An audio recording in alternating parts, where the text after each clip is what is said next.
conflict managers frequently find that both parties claim to be the primary victim of the conflict. This discrepancy between the perceptions of the two parties is created by a bias in the evaluation of the conflict sequence. In concrete terms, there are few conflicts that are triggered by the occurrence of a single major event. Much more often, the onset of conflict is very gradual, and the conflict must be interpreted as the result of a succession of tiny disagreements and micro-events that, when put together, eventually become a major disagreement and set the stage for the onset of a more significant event.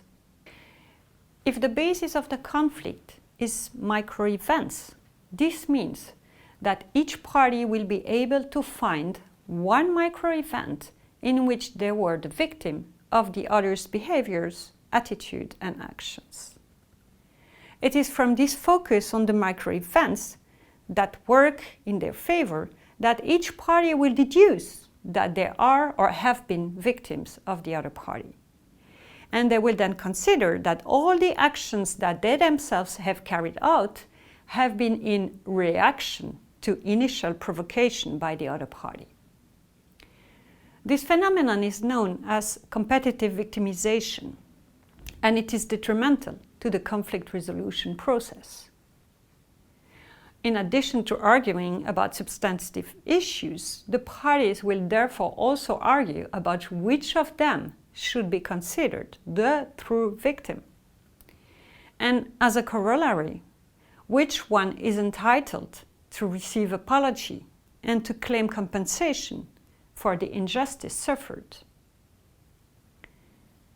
From a psychological point of view, the roles of victims and offenders do not have the same weight.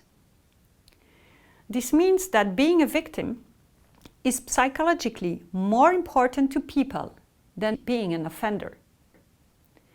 For example, individuals more easily recall episodes in which they were victimized rather than episodes in which they offended someone.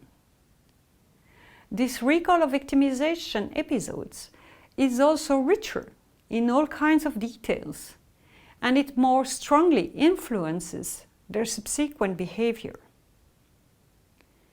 Living as a victim and convincing those around us that we are one victim is very useful from a psychological point of view.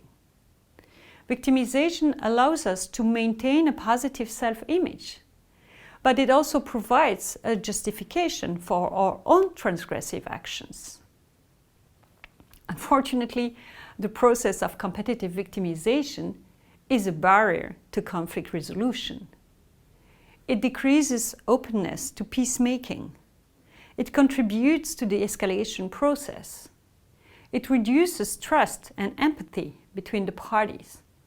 And it prevents the apology acceptance cycle from developing.